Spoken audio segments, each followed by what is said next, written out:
हिंदू धर्माचा पवित्र सण गुढीपाडवा आणि 3.5 मुहूर्तापैकी एक मुहूर्त आणि या मुहूर्तावरती तुषार विभूते आणि त्यांच्या कुटुंबियांनी साई ज्वेलर्स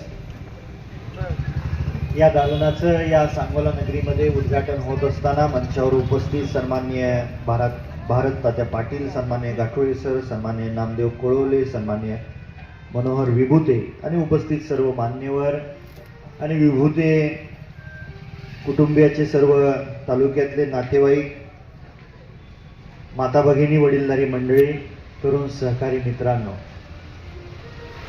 सर्वप्रथम या गुढीपाडव्याच्या आणि येऊ घातलेल्या ईदच्या आपल्या सर्वांना खूप खूप शुभेच्छा देतो.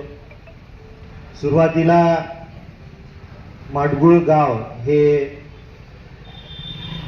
माडगुळ गदिमाच्या नावाने या राज्याला ओळख झाली आणि मागच्या काही वर्षांपूर्वी माडगुळकर काका या बाजारपेठेमध्ये त्यांनी स्वतःचं कपड्याचं दुकान चालू केलं आणि स्वर्गीय आबासाहेबांच्या हस्ते त्याचं उद्घाटन झालं. मध्यंतरी नवीन म्हणजे स्थलांतरित ज्वेलर्स, विभूतींचं ज्वेलर्स आहे त्याचं उद्घाटन आमच्या हस्ते झालं. आज ट्रॅक्टर दुकानाचं उद्घाटन आणि आता परत तुषार विभूतींच्या साई ज्वेलर्सचं उद्घाटन माझ्या हस्ते झालं. हा प्रवास आहे.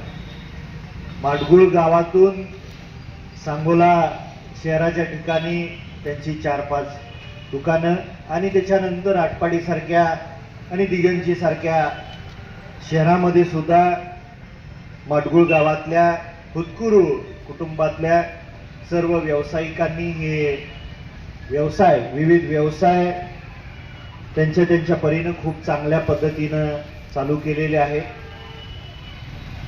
50-60 वर्ष स्वर्गीय आबासाहेबांनी राजकारण आणि समाजकारण करत असताना आसपासच्या तालुक्यातल्या व्यावसायिकांना किंवा विशेष करून जे अधिकारी वर्ग आहेत, ड्युटी हे वेगवेगळ्या तालुक्यात करायचे आणि राहण्यासाठी कुटुंबाला घेऊन या शहरामध्ये त्यांनी वास्तव केलं.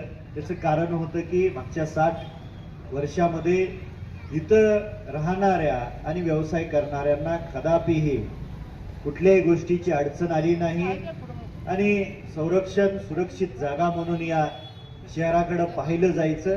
निश्चितपणे आपल्या विभूती कुटुंबियांना आणि माडगुळकर गावातल्या सर्वच व्यावसायिकांना मी विश्वास देतो की आपण जरी तालुक्याची बाहेरची असाल तरी सुद्धा भविष्य काळामध्ये ज्या पद्धतीनं भूतकाळामध्ये तुम्हाला एक सुरक्षित ठिकाण म्हणून एक विश्वास होता, भविष्यात सुद्धा त्याच पद्धतीनं माझ्याकडून आणि तालुक्याचा लोकप्रतिनिधी या नात्याने या तालुक्यातल्या सर्व गोरगरीब जनतेकडून तुम्हाला विश्वास देतो की कुठलीही अडचण येणार नाही आणि कधीही अडचण आली तर रात्री अपरात्री तुम्ही मला फोन करू शकता. पांडुरंगाला प्रार्थना एवढीच करेन की हा व्यवसाय करत असताना पारदर्शक व्यवसाय तुषार भाऊंच्या हातून व्हावा आणि भविष्य काळात दरवर्षी अशी एक दालनं तुमची उघडत जावी एवढी प्रार्थना पांडुरंगाला करतो. माझ्यासारख्याला बोलवलं, मानसन्मान दिला, आपल्यात मिसळण्याची संधी दिली त्याबद्दल विभूती कुटुंबियाचं खूप खूप मनापासून अंतःकरणपूर्वक आभार मानतो. आणि प्रोटोकॉल थोडा तुटतोय मलाही माहीत आहे, पण माझ्या मागेही खूप व्याप आहे आणि काल परवा अतिवृष्टीमुळे झालेल्या शेतकऱ्यांचं नुकसान आहे.